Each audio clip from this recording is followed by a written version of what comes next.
do it. Fantastic. There's such a buzz down in this part of the country. I've been wanting to get down here for ages and it isn't disappointing. Brilliant Longwell Green yesterday. Great buzz here in this room today. More this week. It's a great part of the country. I know you guys all know that and you feel that, but you know, when you go on tour, you know, when you're one of these crazy people in this network that go on tour, giving these talks, already I'm stepping too far forward. I'm not looking at the camera, you bollocked me for it yesterday. You know, when you get out on tour and you get the sort of reception you get the sort of support before you arrive, you know, people build the meetings around the people doing the talks, you know, it's really quite humbling. So thanks a lot for all the support and the promotion in advance, and hopefully this Foresight's going to give you all some fantastic stuff to take away, that's the point. So today we're going to be talking about the incredible 12-week marketing plan, and what that is, it's a Foresight that I created about 6 months ago because I was making no money out of 4N, I was mispositioned, misaligned, you know, I wasn't really connecting. I think a lot of people probably feel like that when they first get into networking. They don't quite get their proposition across and they don't quite see the return from the activity, and the money and things doesn't necessarily come. So I have to think about everything, root and branch, the 40 seconds introductions, the things I was talking about in one-to-ones, the foresights I was giving. So now I'm giving 2 or 3 different talks, different tips-based talks. I want to just give as much of myself and the 22 years I've got working in marketing to help small businesses within 4N. So it's going to be high octane. There's a whole load of stuff in this. There's 4 or 5 people here that got it yesterday and they're looking forward to trying to pick up a few more bits today. So there's deliberately loads in this, but actually it's a deceptively simple process, because as we alluded to in my introduction, most people don't have marketing plans. Most people do what I call wake up and wing it when it comes to marketing. So, I think I'll write a post on LinkedIn today, but then I won't touch it for 3 months. I think I might go in some Facebook groups. I think I might send an email out to my customers or my prospects, but it's all very disjointed. Yeah, it's not integrated. There's no thought going into it, and then we wonder why it doesn't work. It doesn't give us the results. And also, you know, there are situations where people don't start because they don't know where to start. So this is an attempt to give people a cast iron. If you follow these steps and do this stuff in the order that I'm going to recommend it, it's not going to take you loads of time. It's going to give you focus every week. It's going to focus on specific customers that you want to target and problems that they have, and position you as an expert in that area. Sound good? Yeah. Excellent. Okay, I've wasted 4 minutes explaining that. So, eyes down, number 1. So I'm going to be shouting stuff out. I want you to be scribbling along thoughts about you and your business, your marketing at the moment, and hopefully at the end of this you've all got a fantastic, personalised, tailored thing to take away and use in your business. So in box number 1, I want you to think about your target customer or your best customer. There's 2 different ways of looking at that. You might look at all your customers at the minute and think, I want to replace all my customers, I don't like any of them. So if you haven't got a best customer to model, think about a target customer. Now this could be a person, it could be a type of company, it could be a job title or a job role in a type of company, it could be a size of company, it could be a company doing a certain thing in a certain geography. Basically what I'm asking you to do is to build a mental picture and a profile of the sort of person you do your best work for. Because they're the sort of people we all want to work with. So for some of you, you know, I don't know if we've got any, we've got utility warehouse in the room, MLMers, a bit more consumer focused, so you start looking at socio-demographic segmentation, looking at, you know, age demographics and where people are living in certain towns and cities and how amenable they might be to certain products and services. Fidel's got his down in terms of the people he's hitting up, certain age groups, demographics, lifestyles for the wills and things, I think. So we've all got, we can do it that way, or we can do it if we're doing business products and services. We look at who buys it, who specifies it, who writes the check. So if you've got to influence a number of people in an organisation, start to work out who they are, okay? So for the purpose of the exercise, just have one type of customer that you think they're the sort of people I want to start to make some money from, or I am making money from, I want to make more money from, okay? Everybody got something in box number 1? Yeah. Great. Box number 2, I want you to think about what you think drives that person. What is a pain or a problem that might keep them up at night that you can help them with? Or how you can hold their hand and aspirationally bring them to a better future that they can't get to on their own. IFAs do this, particularly the St James's Place Brigade. They talk about what does your retirement look like, and then they put a plan in place to help you achieve that. So what's the house look like that you're living in? What car are you driving? How many holidays are you having? Have you paid the mortgage? What are the kids doing? Are they in university? Have you paid for it?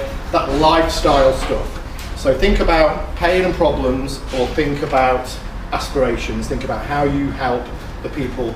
Often it comes down to time and money. You know, with all of these things, it comes down to saving people time, making money, saving money, improving efficiency in a business, might be process stuff. So it always ultimately comes down to those sorts of things. Everybody's posing over here. Fantastic. Not listening to me.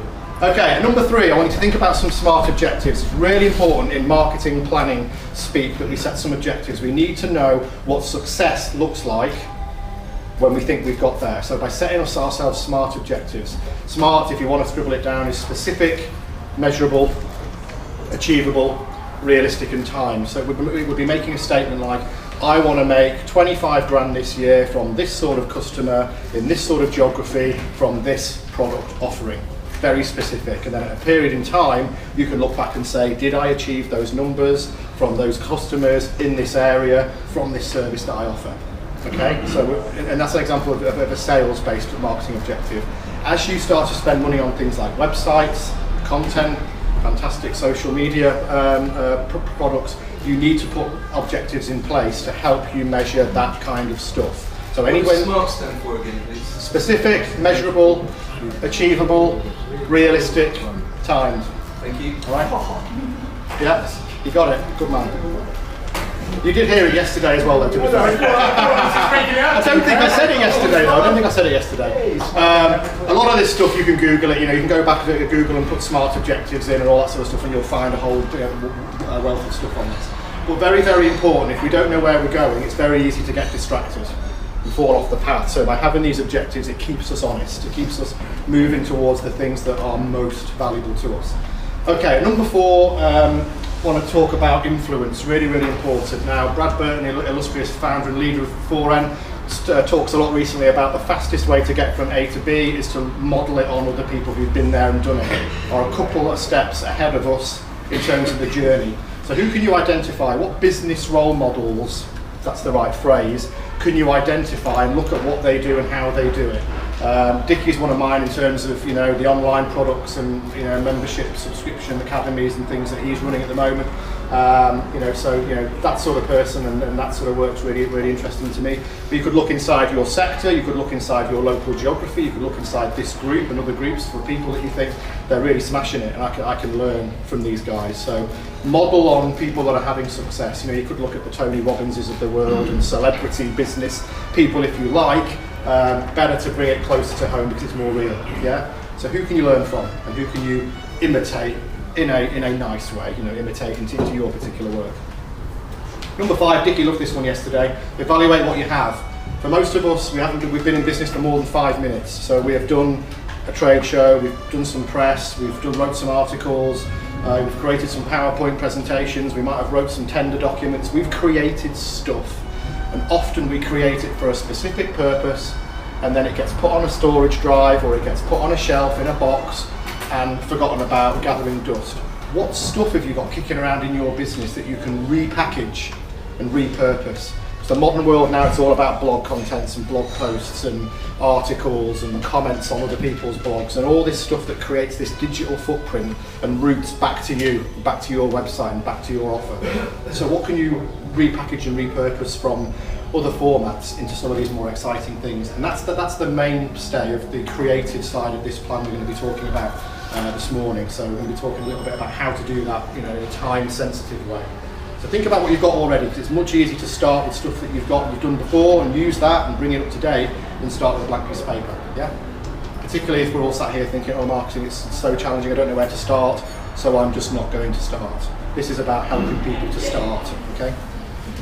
Number 6, this is all on the planning side, so this is like very quick 10 minutes on, you know, marketing planning. So at number 6, we're going to talk about a 12-week marketing plan. Now, I was asked the question yesterday, why 12 weeks? The reason why 12 weeks is 12 weeks is 3 months. 3 months is enough time to build authority in a particular area or on a particular topic. You asked the question, didn't you? Yeah. That's enough time. If you go at it consistently for 12 weeks into a particular audience, you can build authority on a particular topic, solutions on a particular problem in that space of time, and see a return on that. And also 12 weeks seems quite manageable for people who've never had a marketing plan. A 1-year marketing plan is like, fucking hell, 1-year marketing plan? I don't know what I'm doing tomorrow. 12 weeks might feel like a bit more of an accessible step. So that's why I break it down. And as we said yesterday, you do the first 12 weeks and it works, then you jump on the next problem, you hammer that for 12 weeks, you do the same thing the third 12 weeks, the fourth 12 weeks. You've got an annual marketing plan without actually having to sit down and create one, because you've got a system in your business, you've got a process. Okay? So the point of this bit is then that problem that you've identified at point 2, if you can do a little mind map, get a big piece of paper and start drawing circles and linking things out, not for today, this is to take away, a mind map, explode that out into 10 steps. 10 is really important because 10 of your 12 weeks you're going to be pushing out a piece of content. So that problem you've identified, if you can break that down into 10 things, now that might be hallmark symptoms of a particular problem, if left unchecked, solutions to fix that problem. So all these things, if you can break that out into 10 things, then this is going to become the most important element of this marketing plan that I talk about, and it gives you the ammunition, it gives you the fuel to market yourself in a much more integrated and targeted way. So we'll come back to that in a minute. Moving on to the creative side, I'm going to hammer this in 7 minutes. So SEO, number 7. We all know the internet's still based on keywords, still based on characters and words and keywords. We search for stuff, things pop up. We don't see what we like, we have to bang extra words in, so that's called long tail searching now. It's very hard to find what you want just by typing 2 words into Google these days. We generally have to type whole sentences in, don't we, to find stuff that's relevant. No surprise then that over the last few years, particularly coming out of the States, you see the rise of the how-to blog post, because people are searching how to fix this thing, how to do this thing, how to fix this problem I have. So people are writing blog posts with the words in that people are searching for. That's how the internet works. So we need to know and understand what keywords these customers that you've identified with the problems that they've got are using to search for solutions and search for providers of those solutions. A couple of quick ways to do that. Do a Google search and see which competitors come up. That's the first thing, because that is your real marketplace. You might think your marketplace is here in Clevedon and there's 5 other accountants that you're up against, but actually your competitive place is the internet as well. So you need to look at who's popping up on there as well. Look at those websites. Go to their websites. When you're on their homepage, go File, View, Source. That will throw up a little box that looks like gobbledygook. It's the code that sits behind that website. That company will have identified keywords, and they will be in a little bit in that page of gobbledygook called meta description, and that's a sentence that they've keyword optimized for search. So you start doing that on all your competitor websites, you're basically hoovering in all the best keywords. Yeah. So that's how those companies that are getting on page 1 of Google, one of the big reasons they're getting there is that they're optimized for those search terms. So by looking at 4 or 5 of your competitors, doing that work, maybe asking some customers how they find you when you're talking to them for the first time, you're starting to build up a bank of keywords that you need to then create content around. Yeah, so that bit of this exercise is really, really important. So do that work. There's also a Google key AdWords tool. So if you literally go to Google and type in Google AdWords tool, it's the tool that you use to write pay-per-click ads. But you can use that to help you, to inform you to an extent what keywords to use in your copy, in your content. Okay. Number 8, I want you to produce, I call it a buyer's guide. I say, has anybody got a piece of content on their website that people can fill in a form and download and get straight away, and it gives them good, helpful advice about how to select somebody like you? If you haven't got one of those, this is what you need to create here in this plan. And this is where this 10-step thing comes into it. So you're going to create what some people call a lead magnet. You're going to bring a lot of leads into your business. So it might be a PDF, it might be a downloadable guide.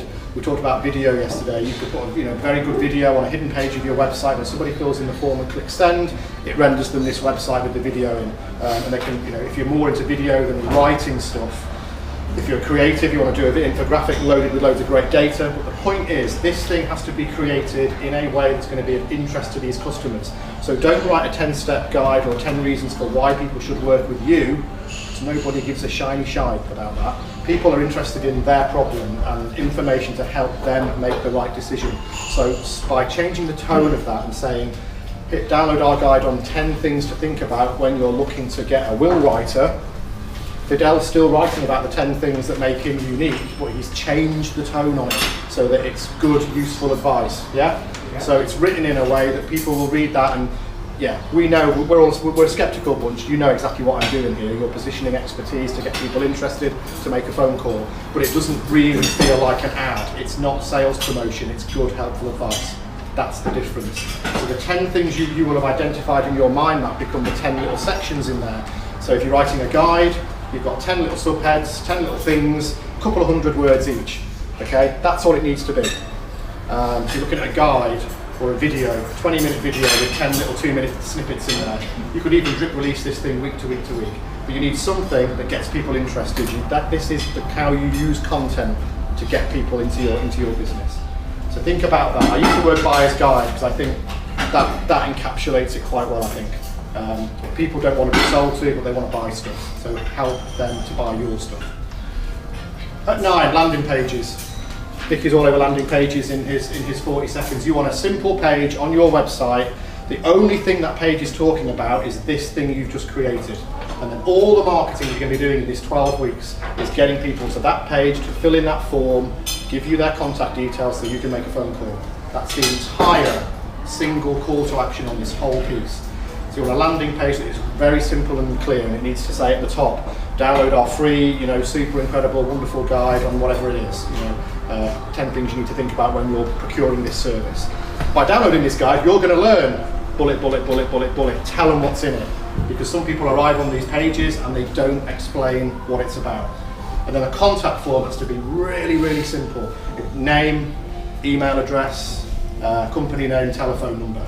You don't need inside leg measurements, where you heard about us, where you learned about us, and all that stuff. You can find all that out on the phone. Now the reason I do all this is because I hate cold calling. So this is about creating warm leads. This is about getting people to say I'm interested in that. So when I make a phone call, I'm asking them about the guide. How did you find it? What did you like? What was the thing that made you fill in the form and download this thing? Is that a problem that you're having in your business? 3 questions and I'm into a conversation. Yeah, I haven't had to do that going through the gatekeeper. Oh hi, I'm Rene from Vision. Who? Oh, Rene from Vision. Where? Oh yeah. What? Too many obstacles. This is about trying to make it easy for yourself. Yeah. So that landing page really important. You don't want Facebook links, Twitter links, YouTube links, any of that shit on there, because when people click on that, they've left your website. Keep this page pure. It's purely about getting that contact form filled. Then it gets really interesting because we've created this nice little piece of content that's got these 10 sections in it. That becomes a blog post once a week. So you're going to create a page for your website that's full of fantastic keywords, full of great content once a week. So every Monday, take item number 1 from the guide and put it on the website as a blog post. At the bottom of the blog post, you're going to say, hey, if you're interested in this, we've just written a guide. Click here to download the guide. You send them to the landing page to download the guide. Everything's going that way, yeah? Same in week 2, same in week 3, same in week 4. So you've got blog content on your website now promoting this guide. That then also becomes an email strategy. How many people do email newsletters? How often? Once a week. Weekly, okay. Yeah. Some do monthly, quarterly, whatever. There's a lot of data to suggest that the more you email, the more likely it is things get read. It kind of sounds bizarre to people who sit here thinking, I hate seeing email every day. But any of the retail brands that you're into, the Sports Directs and all of these people, once you buy stuff, you're getting peppered with things 2 or 3 times a day. I'm not advocating that. I'm advocating valuable email. So rather than putting out a newsletter that says, hey, we just won an award, we've got a new footprint, we've got a new machine, we've got a new apprentice, isn't she beautiful? That stuff that's all about you, turn it around and make it content relevant to your customers. So email when you've got something to say. Email when you've just written an article and released it to your website. Hey customers, hey prospects, we've just put this blog post on our website, give them a couple of paragraphs and say to read more, click here. You're not selling in the email, there's no selling going on. Even when they arrive on the blog post, there's some great advice, there's no selling going on. There's a link at the bottom that says, if you like more of this, download the guide. It's all still free, trafficking through. You're going to do the hard work on the phone call, yeah? But again, like I said, those 3 questions you ask are about the guide, how you found it, what you liked about it, if you've got problems. Not selling, really. Feels nicer to me, more authentic. So you've got a guide, you've got something that people are going to be interested in because you've written about problems that they have and solutions to those problems. You've got a landing page on your site, which is that's where you're going to manage everything through it, and you can track that and see how effective it's been. You've got a blog post every week now going out. You've got an email every week going out. Social media becomes more interesting. It is not just pictures of fantastic breakfast like here at Clevedon. It is great articles. Come to our website and read this blog. Get on our email list. We're putting out great advice every week. We've got a guide to download. All this really, really great stuff. So social media with purpose becomes quite interesting too. And advertising. Wrap it up with advertising, because the ability now to advertise on places like Facebook, LinkedIn, Google remarketing. It's not just for retail. And all this sort of stuff. People interact more with content than they do with product offers and time-sensitive retail offers. I'm seeing it more on Facebook now. The minute you click on one guide or one something on, online, you get a plethora now of speakers. You get the guides, you get the training courses that are related, because Facebook's all about behaviour. It's all about algorithms. If you like that thing over there, we're going to serve you up more of that stuff. So a lot of stuff in Facebook, particularly on content at the minute. Content works. People like downloading free content that's going to make them feel more intelligent, help them in their day job, help them in their life. So content works from a pay-per-click perspective. And you can get, a week of advertising, a boosted post on Facebook, hit 5,000 key people, in your target demographic for 20, 30 quid. It's nothing. It's absolutely nothing. All eyes on your content. And as I said, run that for 12 weeks, get your Google Analytics on the website set up, know and see what's working, see the email list increasing. You're all about adding people to the email list, adding people to the, website traffic. 12 weeks of doing that, see how that worked, and do the same thing again.